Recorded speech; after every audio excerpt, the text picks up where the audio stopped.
Dámy, môžem sa vás opýtať jednu vec? Koľka z vás má bolesti hlavy tak, že večer už len prežívate? Alebo migrénu, že svetlo je nepriateľ a zvuk je trest? A teraz úprimne.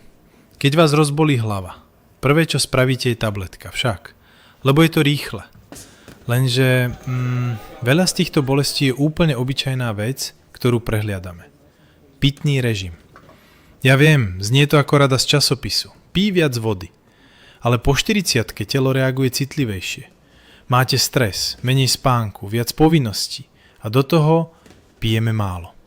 A potom sa čudujeme, že hlava tlačí, sme podráždené, unavené, nič sa nám nechce. A ešte jedna vec. Veľa žien mi povie, ja neviem piť čistú vodu, proste mi nechutí.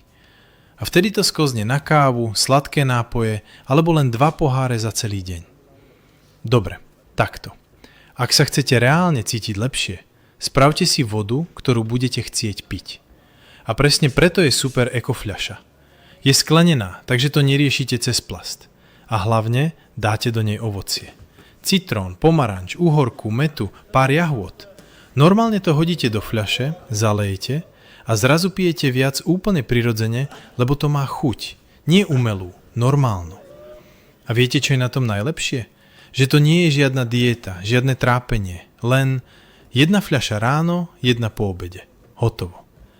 Ak máte často bolesti hlavy alebo migrény, skúste týždeň poctivý pitný režim bez výhovoriek. Zoberte si ekofľašu, spravte si ovocnú vodu a majte ju stále pri sebe. Na stole, v aute, v kabelke. Ekofľašu nájdete na ekofľaša.sk.